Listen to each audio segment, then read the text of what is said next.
இனி summer holidays கண்ணு call GT ஹாலிடேஸ்க்கு பண்ணு. South India's #1 travel brand. குறைந்த விலை, நிறைந்த தரம், தங்கள் தேவைகள் அனைத்தும் ஒரே இடத்தில். ஜெயச்சந்திரன். வீட்டுக்கு வீடு வாசப்படி திங்கள் முதல் வெள்ளி வரை மாலை 6:30க்கு உங்கள் விஜயில். இன்னைக்கு கூட பழைய படங்கள், எம்ஜிஆர் படங்களுக்கு மவுஸ் இருக்குது. இன்னைக்கும் 30 நாள் 40 நாள் ஓடுது. எப்போவோ பழைய படங்கள். அந்த மாதிரி யார் படங்கள் ஓடல. ரசிகர்கள் தான் சிவாஜி ரசிகர்கள், எம்ஜிஆர் ரசிகர்கள் பிரிச்சுக்கிட்டாங்களே தவிர அவங்க 2 பேருமே ரொம்ப அந்யோன்யமாக இப்படி இருப்பாங்க. எம்ஜிஆர் சார் ஒரு மனுவை பார்த்து இது பண்ணியிருக்காரு அப்படின்னு தெரியாத விஷயம் நிறைய இருக்குது சார். ஒன்னே ஒன்று மதுரையில் ஒரு சம்பவம் நடந்தது. நெஞ்சம் உண்டு, நேர்மை உண்டு, ஓடு ராஜா. வடபழனியில் அந்த அம்பேத்கர் சிலை இருக்குது தெரியுமா? அதுக்கு எதிர் ரோட்டில் தான் மாடியில் ஒரு வீடு இன்னும் இடிக்காமல் இருக்குது. அந்த வீடு யாருக்கும் தெரியாத ரகசியத்தை நான் சொல்கிறேன். இப்போ அனிப்பிரவி இதுதான் நடிக்கலை. தாமஸ் டைரக்ஷனில் இந்த படம். அந்த படத்தை நடிக்க வேணான்னு சொன்னது யாருன்னு கேட்டிங்கன்னா கலைஞர் தான். இந்த மாதிரி தமிழ்நாடு ஃபுல்லாக ஸ்பை ரசிகர்கள் தான் ஸ்பை. ஒரு சாதாரண ஒரு லெட்டர் எழுதினா போதும் சார், அந்த லெட்டரை வச்சுக்கினே வந்துடுவார் சார் உங்கள் வீட்டுக்கு. அந்த மாதிரி ஒரு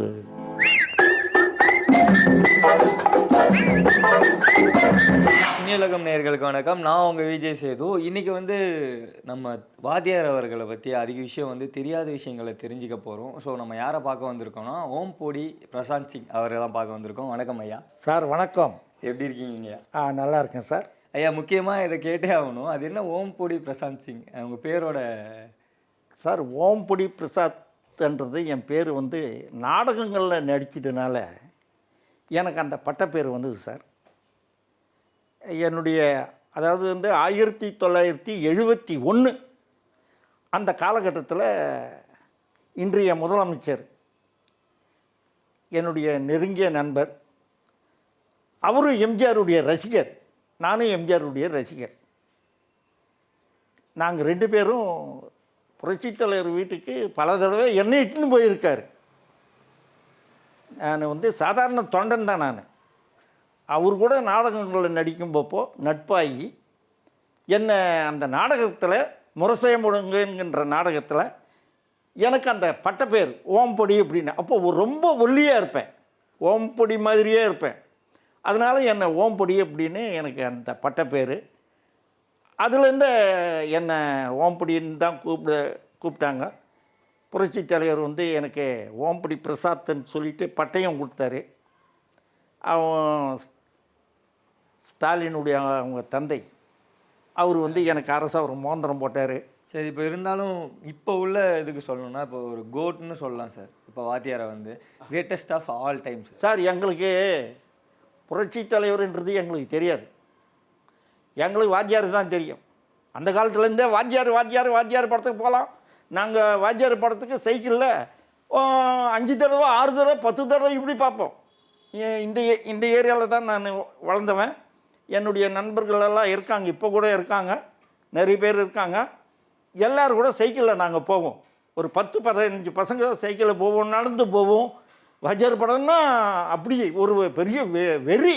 எம்ஜிஆர் அப்படின்னு சொன்னால் இந்த தேட்டர் தான் முதல்ல சொல்லுவாங்க அப்படின்னா கொண்டாடப்பட, அதாவது இந்த தேட்டரில் தான் பயங்கரமாக கொண்டாடுவாங்க திருவிழா மாதிரி. மேகலா புரசவாக்கத்தில் மேகலா, கெல்லிஸில் உமா, இந்த 2 தேட்டர். அடுத்தது சித்ரா தேட்டர் கண்டிப்பாக இருக்கும். பேரகான், எல்லா தேட்டருமே சொல்லிட்டீங்க. ஆமாம், பேரகான் தேட்டர் கலைஞர் அரங்குக்கு எதிர்க்க இருந்தது. இப்போ அது அப்பார்ட்மெண்ட் ஆகிப்போச்சு. பேரகான் தேட்டரு எல்லா படங்களும் ஜனம் சார். இன்றைக்கி கூட பழைய படங்கள், எம்ஜிஆர் படங்களுக்கு மவுஸ் இருக்குது. இன்றைக்கும் 30 நாள் 40 நாள் ஓடுது. எப்போவோ பழைய படங்கள். அந்த மாதிரி யார் படங்கள் ஓடலை. எனக்கு தெரிஞ்சு அவரை பின்பற்றி அவர் போலயே வாழ்ந்துக்கிட்டு இருக்கவங்க பல பேர் இருக்காங்க. அவருக்கு சிகரெட்டு பழக்கம் கிடையாது, எனக்கும் கிடையாது. அவருக்கு போதை பழக்கம் கிடையாது, எனக்கும் போதை பழக்கம் கிடையாது. எனக்கு வயசு இப்போ 74 வயசில் கிங் மாதிரி நான், கில்லி மாதிரி அவர் மாதிரி நான் ஓடி ஆடி வேலை செய்கிறேன். இதுக்கெல்லாம் காரணம் என்னன்னு கேட்டால் அவர் கற்றுக் கொடுத்த பாதையில் நாங்கள் போகிறதுனால இன்றைய இளைஞர்கள் அவருடைய படங்களை பார்த்து அவருடைய தத்துவங்களை பார்த்தாக்கா தாய்ப்பாசம் என்னான்னு கற்றுக் கொடுத்தாரு, தந்தை பாசம் கற்றுக் கொடுத்தாரு, அக்கா பாசம், அண்ணன் பாசம், எல்லா படத்துலையும் அவர் இந்த படம் அந்த படம்ன்றது இல்லை, எல்லா படத்துலையும் எல்லா கேரக்டரும் நடிச்சிட்டார். ஒரு பொதுக்கூட்டத்துக்கு போயிட்டு வரும்போது அறிஞர் அண்ணாவுடைய பாலிய நண்பர் ராஜகோபால், அவரும் அண்ணாவும் 2 பேரும் சின்ன வயசுலேருந்த நண்பர்கள். ஒரு பொதுக்கூட்டத்துக்கு போயிட்டு வரும்போப்போ அப்போது டீ சாப்பிட்ணும் போல் இருக்குது. கார் டிரைவரு டீ கடைக்கு போய் நீ ஒரு டீ சாப்பிட்டு எங்கள் 2 பேருக்கு டீ எடுத்துன்னு வா அப்படின்னு இருக்கார். இந்த அண்ணா வந்த காரில் டிஎம்கே கொடி பறந்துருக்குது. அதை பார்த்து ஜனங்கள்லாம் எம்ஜிஆர் தான் வந்துட்டார் அப்படின்னு சொல்லிட்டு எம்ஜிஆர் எங்கேன்னு கேட்க ஆரம்பிச்சிட்டாங்க. கேட்க ஆரம்பித்த உடனே அண்ணா வந்து சொன்னார், எம்ஜிஆர் பின்னாடி வருவார், நீங்கள்லாம் உதயசூரனுக்கு ஓட்டு போடுங்க அப்படின்னு சொன்னார். நாங்கள் எப்போவுமே எம்ஜிஆர் கட்சி தான். யார் சொன்னது? மக்கள். என்னான்னு சொன்னாங்க? எம்ஜிஆர் கட்சி. எம்ஜிஆர் கட்சி தான், நாங்கள் எப்போவுமே எம்ஜிஆர் கட்சி தான் அப்படின்னு சொன்னாங்க. சொன்ன உடனே அண்ணா டீ சாப்பிட்டாரு, கிளம்பிட்டார். கொஞ்சம் தொலைவு போன உடனே அவருடைய நண்பர் அண்ணாவுடைய நண்பர் ராஜகோபாலுக்கும் அண்ணாவுக்கும் கொஞ்சம் ஊழல் வாக்குவாதம் ஆச்சு. என்ன எப்படி சொல்லலாம் நீ எம்ஜிஆர் கட்சி தான்ட்டு? டிஎம்கே வந்து அவர் ஆரம்பித்தாரா, என்ன பேசுகிற அப்படின்னு 2 பேருக்கு வாதம் ஆச்சு. நிறுத்தியா? வந்தவங்க என்ன யார் கேட்டாங்க? நான் அண்ணாதுரை, நானும் அண்ணாதுரை. என்னை கேட்டாங்களா? வந்தவங்க அந்த கொடியை பார்த்துட்டு எம்ஜிஆர் தானே கேட்டாங்க. இந்த கொடியை கிராமமாக எடுத்துன்னு போய் உட்கிராமம் முதல் கொண்டு எடுத்துன்னு போனது எம்ஜிஆர் தான். எதனாலங்கய்யா மக்களுக்கு இவ்வளோ பிடிக்குது எம்ஜிஆர்? அவர் வந்து தர்ம சிந்தனை தான் சார். அவர் வாழ்நாளே அவருடைய தர்மம் தான், அவருக்கு தர்மம் தான். எங்களுக்கு தெரியாத விஷயங்கள் அப்படின்னு உங்களுக்கு தெரிகிற விஷயம் என்ன? தெரியாத விஷயங்கள்னு சொல்லணும்னா அவர் எனக்கு தெரிஞ்ச வரலும் அவர் 2 காரணங்களுக்காக அவர் நோய்வாய் அதிகமாக பட்டார். இல்லைன்னா அவர் நல்லா இன்னும் கொஞ்சம் நல்லா இருந்திருப்பார். எம்ஜிஆர் சாரே ஒரு மனுவை பார்த்து இது பண்ணியிருக்காரு அப்படின்னு தெரியாத விஷயங்கள்லாம் நிறைய இருக்குது சார். ஒன்று மதுரையில் ஒரு சம்பவம் நடந்தது.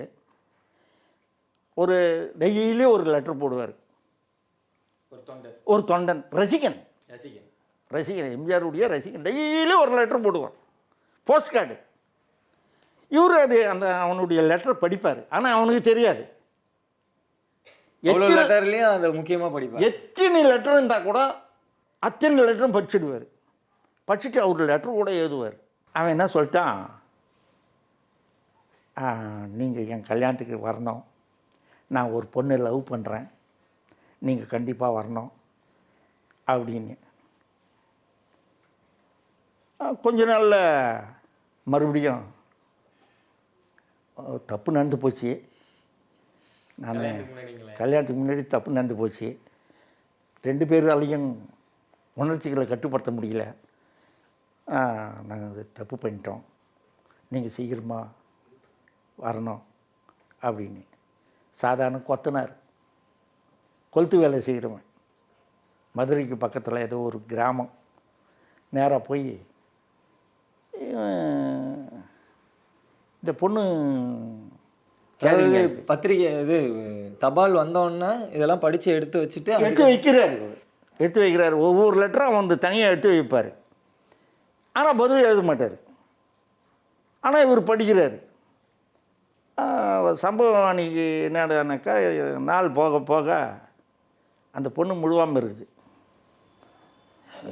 நீங்கள் வரல, இந்த மாதிரி ஆகிப்போச்சு, முழுவாமல் இருக்குது, இனிமேல் என்னால் அசிங்கமாகிடும், தப்பாகிடும், உங்கள் ரசிகனாக இருந்துக்கிட்டு நான் ஒரு தப்பு பண்ணிட்டேன், இருந்தாலும் அந்த பொண்ணை நான் கைவிட மாட்டேன், நான் கல்யாணம் பண்ணிக்கிறேன் அப்படின்னு சொல்லிட்டு கல்யாணம் பண்ணிட்டார். நீங்கள் வரலைன்னா கூட பரவாயில்ல, நான் கல்யாணம் பண்ணிடுறேன், என்னால் அந்த பொண்ணுக்கு கெட்ட பேர் வரக்கூடாது அப்படின்னு சொல்லிட்டு அந்த பையனை லெட்டர் எழுதியிருக்கார். நேராக அதையும் படிக்கிறார். பார்த்துட்டு ஒரு நாள் இது நடந்து முடிஞ்சு போச்சு. இப்படி லெட்டர் வந்துக்கினே இருக்குது. ஒரு நாள் திடீர்னு ஏதோ ஒரு வேலையாக மதுரைக்கு போகிறாரு. மதுரைக்கு போன உடனே நேராக அந்த பையன் வீட்டுக்கு போயிட்டார். அந்த தெரு சந்து நேராக போய் கார் எங்கேயோ நிறுத்திட்டு நடந்து போகிறாரு. உள்ள பேர் கேட்டுக்கிட்டு போயிட்டு அவன் பேர் சொன்ன உடனே அலறாங்க ஜனங்க. என்னடா அவனை போய் தேடிக்கணும், ஏய் எங்கேன்னா அவன் எங்கே வேலைக்கு போயிட்டான் அப்படின்னு. அப்புறம் அவர் வர வச்சு பார்த்து பேசினார் எம்ஜிஆர். அதாவது அவனுக்கு பரிசு பொருட்களெல்லாம் கொடுத்தாரு. இதெல்லாம் எனக்கு எப்படி தெரியும்னா, தலைவர் கூட மகாலிங்கன்ட்டு குண்டுக்கருப்பையாவனுடைய மூத்த மகன், அவர் சொல்லி தான் எனக்கு தெரியும். அவர் தான் இதெல்லாம் லெட்டரெல்லாம் படிக்கிறதெல்லாம் எடுத்து வைப்பார். இப்போ இருக்கிற ஒரு நடிகர்கள் கூட, அதாவது இப்போ விஜய் இருக்காருன்னா அவர் அரசியலுக்கு வராருன்னா, ஸோ நடிச்சுட்டு இப்போ அரசியலுக்கு வந்ததும் இவர் என்ன எம்ஜிஆரா அப்படின்னு கேட்குறாங்கல்ல. இப்போ வரையும் ஒரு எம்ஜிஆரை தான் வந்து கம்பேர் பண்ணுறாங்க. ஸோ இப்போது தளபதி அவர்கள் வந்து அரசியலுக்கு வர்றதை வந்து நீங்கள் எப்படி பார்க்குறீங்க? சார், தளபதி வந்து அவங்க அப்பா வந்து என்னுடைய ஜம்பு டைரக்டர் ஜம்புக்கிட்டே அவங்க அப்பா இருந்தார். அசிஸ்டன்ட் டைரக்டராக இருந்தார். ஜம்புக்கிட்டே தான். இப்போது நம்ம வடபழனியில் அந்த அம்பேத்கர் சிலை இருக்குது தெரியுமா, அதுக்கு எதிர் ரோட்டில் தான் மாடியில் ஒரு வீடு இன்னும் இடிக்காமல் இருக்குது. அந்த வீடு யாருக்கும் தெரியாத ரகசியத்தை நான் சொல்கிறேன். இப்போ யாரோட வீடு சார்? விஜய் வாடகைக்கு இருந்த வீடு, பிறந்த வீடு. வேணுமென்னா ஒரு சர்டிஃபிகேட், பிறந்த சர்டிஃபிகேட் எடுத்து பாருங்கள், அந்த அட்ரஸ் தான் இருக்கும். அந்த மாடி வீட்டில் அப்போ தான் ஒரு படங்களுடைய வாய்ப்பு வருது அவங்க அப்பாவுக்கு. அப்போ தான் ஒவ்வொருத்தர் கூப்பிட்றாங்க, பேசுகிறாங்க. இன்னும் பண்ண போகிறார். அப்போ இவர் பிறந்தார். இவர் பிறந்ததுக்கப்புறம் தான் படங்களே பண்ணார் தனியாக. விஜய் பிறந்ததுக்கப்புறம் தான். அப்போது 3 மாதம் குழந்தைய நான் தூக்கினேன். யார்? விஜய் அவர்கள். விஜய் 3 மாதம் குழந்தை. மாடியில் வீடு.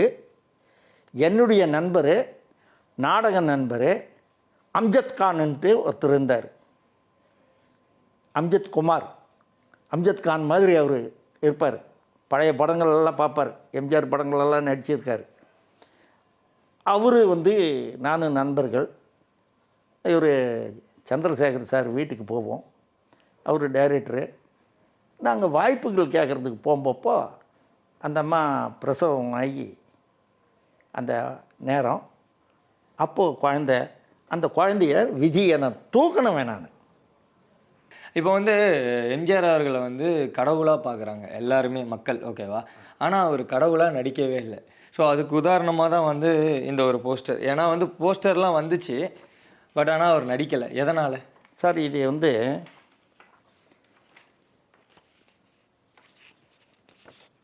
இந்த வேஷம் அவர் போட்டார், நடிச்சிட்டார்.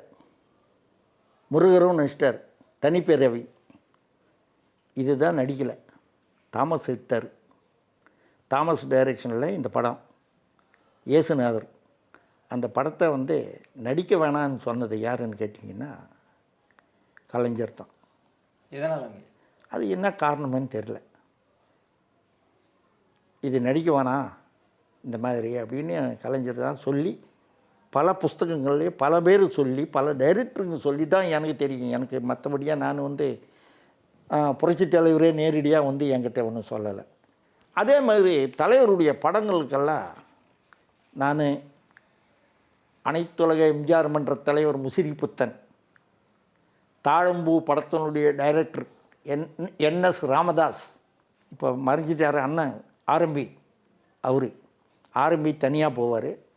நாங்கள் 3 பேரும், முசிறி புத்தன், ராமதாஸ், நான் 3 பேர் போய் புரட்சித் தலைவர் நடித்த படங்கள் என்னென்ன படங்கள் எந்தெந்த தேட்டர்களில் ஓடுதோ அந்த தேட்டருங்களை நைட் ஷோ மட்டும் நாங்கள் போய் கண்காணிப்போம்.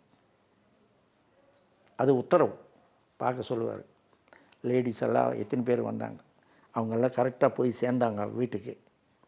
நாங்கள் வந்திருக்கோம்னு சொல்லிட்டு எந்த தேட்டருக்காரங்கிட்டையும் எங்களை காட்டிக்க மாட்டோம். கார்லேயே உட்காந்துன்னு இருப்போம். உட்காந்துக்கிட்டு ஜனங்க இந்த பக்கம் அந்த பக்கம் போகிறாங்களே, 4 பக்கம் பிரிஞ்சு போவாங்களே, எங்கள் காரை போய் வரும். குறிப்பிட்ட தொலைவில் போயிட்டு வரும். ஜனங்க சேஃபாக போயிட்டாங்க அப்படின்னு. இந்த தகவலை ஆர்மி அண்ணன் மவுண்ட் ரோட்டில் பிலால் ஹோட்டல் இருக்குது. அந்த பிலால் ஹோட்டல் கீழே கஜேந்திர விலாஸ் ஹோட்டல் இருந்தது முதல்ல. அந்த கஜேந்திர விலாஸ் ஹோட்டலில் நாங்கள் அசம்பிள் ஆவோம். 2 காரும், ஆர்மி அண்ணனும் காரு வரும், நாங்களும் காரு வரும். அந்த மேடை மேலே, அந்த டேபிள் மேலே, கல்லா மேலே இவ்வளோ பெரிய டெலிஃபோன் இருக்கும். அதுக்கு மேடை, அதுக்கு மேலே டெலிஃபோன் இவ்வளோ பெருசாக இருக்கும். அதுலேருந்து நான் தான் தலைவருக்கு மாம்பழம் ஆஃபீஸ் 443737 அவருடைய ஃபோன் நம்பர். அதுக்கு நான் தான் ஃபோன் பண்ணுவேன். ஃபோன் பண்ணி, அண்ணா வணக்கம், யாருன்னுவார். அண்ணா வணக்கண்ணா, நான் ஓம்படி பிரசாத் பேசுகிறேண்ணே. அண்ணா ஆரம்பி அண்ணா இந்த தேட்டருக்கு போனாருண்ணே, இந்த மாதிரி ஜனங்க பார்த்தாங்கண்ணே, இவ்வளோ ஒன்றும் பிரச்சனை ஒன்றும் கிடையாது, இவ்வளோ ஜனம் வந்தாங்கண்ணே, இங்கே இவ்வளோ ஜனம் வந்தாங்கண்ணே, எல்லாம் சந்தோஷமாக வீட்டுக்கு போய் சேர்ந்தாங்கண்ணே சொல்லிடுவேன். அடுத்தது முஸ்லிப்தானே, ராம்தாஸ் அண்ணன், நானும் போனேன்னா, இந்த தேட்டருக்கு போனேன்னா, அங்கேயும் ஜனங்கள்லாம் இப்படி இருந்ததுன்னா, இவ்வளோ ஜனம் வந்தது, இவ்வளோ கம்மியாக இருந்தது நாங்கள் சொல்லுவோம். சாப்பிட்டீங்களான்னு. அண்ணா ஆர்மி அண்ணன் இடியாப்பும் பாயா ஆர்டர் கொடுத்துருக்காருண்ணே. சரி சாப்பிடுங்க படுங்கன்னு. அதுக்கு மேல்பட்டு தான் அவர் போவார். மாம்பழம் ஆஃபீஸ்லேருந்து இந்த மாதிரி தமிழ்நாடு ஃபுல்லாக ஸ்பை, ரசிகர்கள் தான் ஸ்பை. ஒரு சாதாரண ஒரு லெட்ரு எழுதினா போதும் சார், அந்த லெட்டரை வச்சுக்கினே வந்துடுவார் சார் உங்கள் வீட்டுக்கு. அந்த மாதிரி ஒரு ஐயா, இப்போ வாத்தியார் அவர்கள் கூட வந்து நீங்கள் ஷூட்டிங் ஸ்பாட்லாம் போயிட்டு நிறைய அந்த அனுபவம் இருக்காங்க. நிறைய பார்த்துருக்கேன். நாளை நமது, இன்று போல் என்றும் வாழ்க, நிறைய சத்யா ஸ்டுடியோ தான் sir. Sathya studio, Vauhini studio, AVM studio, இந்த 3 ஸ்டுடியோவில் தான் அவர் சுற்றி இருப்பார். காலைல அங்கே இருப்பார், மத்தியானம் இங்கே இருப்பார், நைட்டு அங்கே இருப்பார். இப்படியே தான் போய்கின்னு இருக்கும்.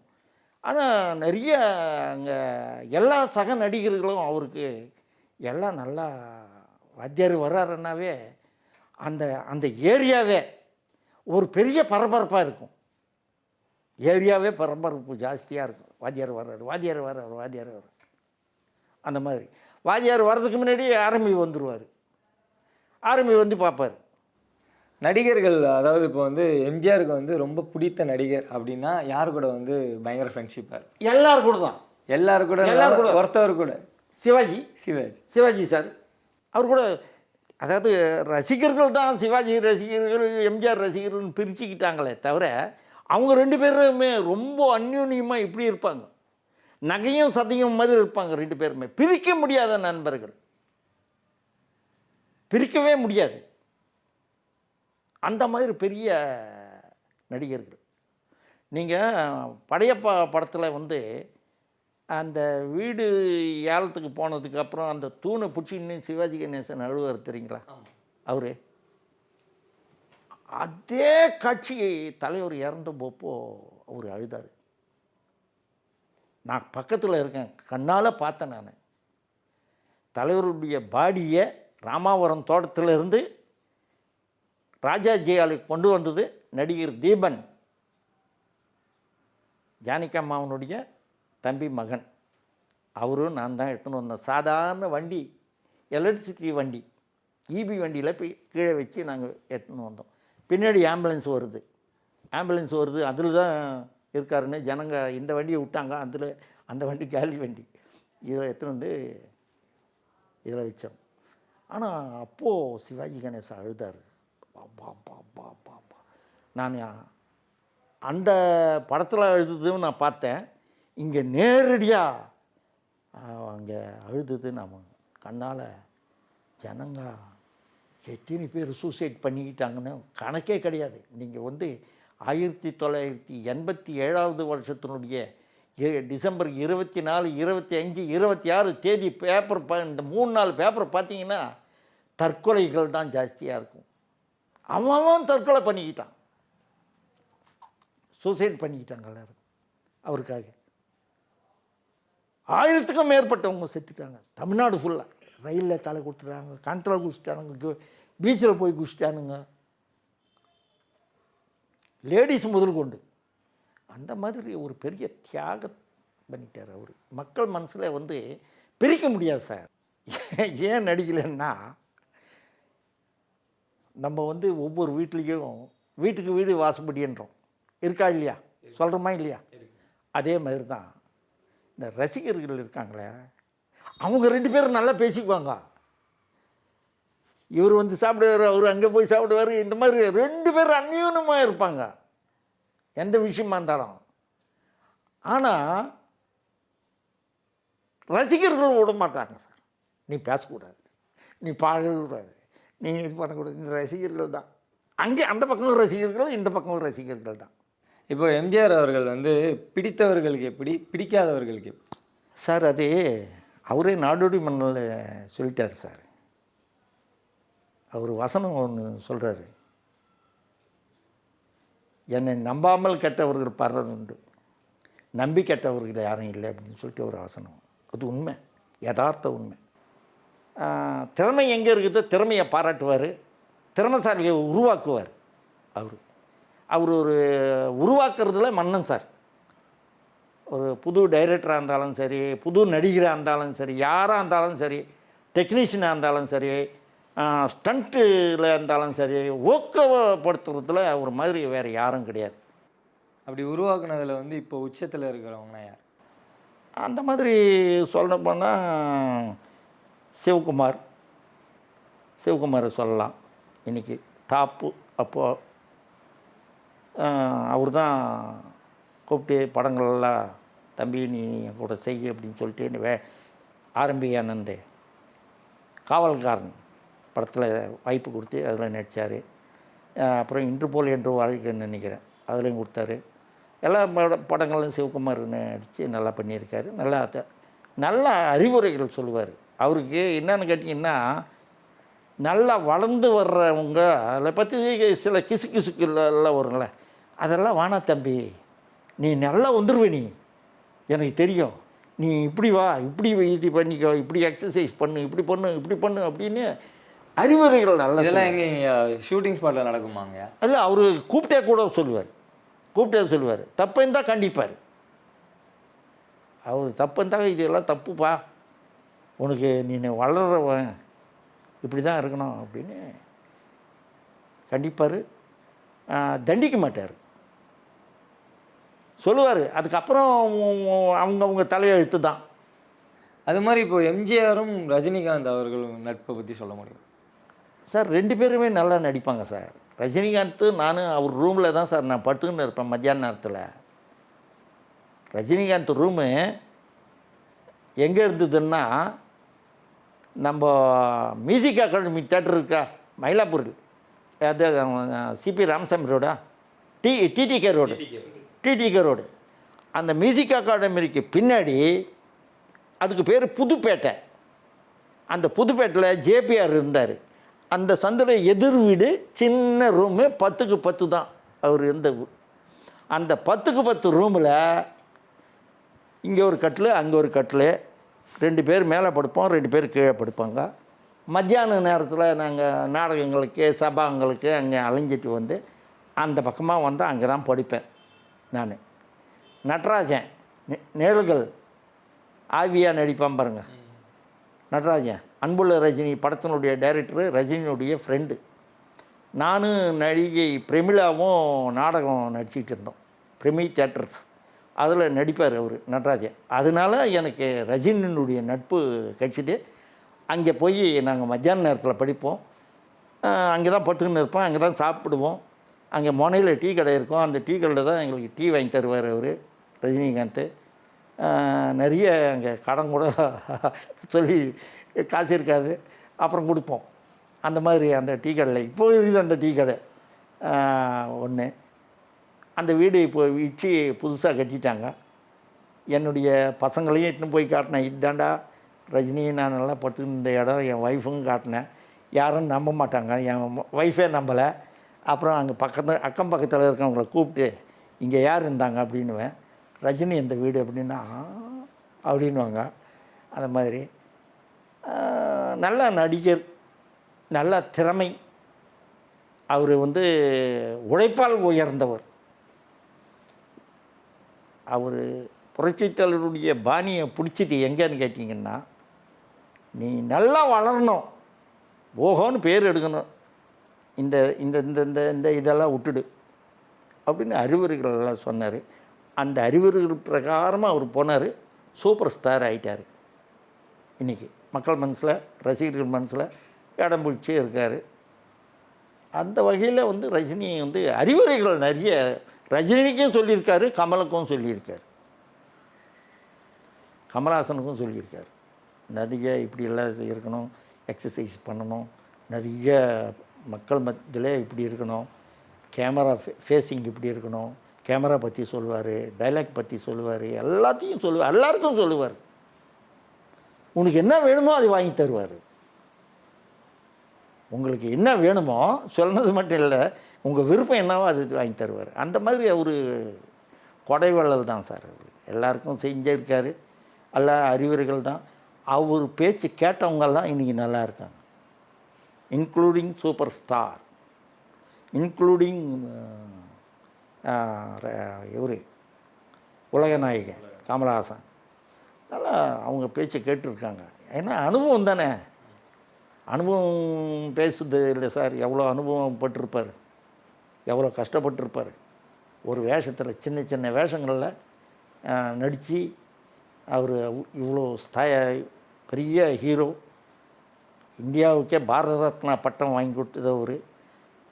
இந்தியா வரலாறுல, இன்றைக்கி இருக்கிற வரலாறுல, இன்றைக்கி இருக்கிறத தமிழ்நாட்டில் 3 பேர் தான் வாங்கியிருக்காங்க. 4 பேர். 1 ராஜாஜி, அவர் வாங்கினார். 2வது காமராஜர் வாங்கினார். 3வது புரட்சி தலைவர் வாங்கினார். 4வது யார் வாங்கினாங்கன்னா, பாட்டு பாடினதுனால எம்எஸ் சுப்புலட்சுமிக்கு கூப்பிட்டாங்க. 4 பேர் பாரத ரத்னா வாங்கினாங்க. வேறு எந்த நாட்டிலையாவது, எந்த நடிகரையாவது நீங்கள் சொல்லுங்கள் பார்க்கலாம். திலீப் குமார் இருந்தார், என்னது கபூர், அந்த கபூர், ராஜ் கபூர் இருந்தார். யாருமே அந்த மாதிரி கிடையாதே. எவ்வளோ பெரிய நடிப்பெல்லாம் நினச்சிட்டாங்க. யாருமே அந்த மாதிரி. பாரத ரத்னா அவருக்கு தகும். சென்ட்ரல் ரயில் நிலையத்துக்கு பாரத ரத்னா டாக்டர் புரட்சி தலைவர் எம்ஜிஆர் சென்ட்ரல் ரயில் நிலையம்னு பேர் வச்சாங்க. உண்மையிலேயே நான் மோடிஜிக்கு நன்றி சொல்கிறேன் சார். நான் எம்ஜிஆருடைய ரசிகனாக இருந்துக்கிட்டு நான் நன்றி சொல்வேன். நான் நன்றி கடன் போட்டிருக்கேன். இன்றைக்கி நான் பெங்களூர் போகிறேன், கர்நாடகா போகிறேன், அப்புறம் வந்து ஆந்திராவுக்கு போகிறேன், எல்லா ஊருக்கும் போகிறேன் சார். எல்லா ஊருக்கும் போயிட்டு வரேன். போகும்போப்பெல்லாம் அந்தந்த ரயில்வே ஸ்டேஷனில் வந்து எம்ஜிஆர் பேர் சொல்கிறாங்க சார். அந்த வண்டி எங்கே போகுதுன்னு அந்த அனௌன்ஸ் பண்ணுறாங்க. நான் இது எங்கே கேட்டேன்னா, இதே மாதிரி திருப்பதிக்கு போனால் கோவிந்தா கோவிந்தா கோவிந்தான்னு வந்து ஒலிக்கும். இந்தியா ஃபுல்லாக பாரத ரத்னா டாக்டர் எம்ஜிஆர் சென்ட்ரல் ரயில் நிலையம்னு இன்றைக்கி சொல்லிக்கிட்டு இருக்காங்க. அதுக்கு நான் மோடிக்கு நன்றி சொல்லுவேன் சார். என் தலைவனுக்காக மோடிஜி வந்து செஞ்சது நான் மறக்க மாட்டேன் சார். அது வந்து ரொம்ப பெரிய சமாச்சாரம். இது யாருக்கும் தெரியாது. நான் அனுபவிச்சுன்னு நான் சொல்கிறேன். பல பேர் அது அனுபவிச்சிருப்பாங்க, சொல்லாமல் இருந்திருப்பாங்க. நான் சொல்கிறேன் சார். சரிங்க, அது விஷயம் நல்ல விஷயங்கள் பேசி தெரிஞ்சுக்கிட்டோம். நன்றி உங்க பார்த்தது. நன்றிங்க. இனி சம்மர் ஹாலிடேஸ் கண்ணு கால் ஜிடி ஹாலிடேஸ்க்கு பண்ணு. South India's number 1 travel brand. குறைந்த விலை, நிறைந்த தரம், தங்கள் தேவைகள் அனைத்தும் ஒரே இடத்தில். ஜெயச்சந்திரன். வீட்டுக்கு வீடு வாசப்படி திங்கள் முதல் வெள்ளி வரை மாலை 6:30க்கு உங்கள் விஜயில்.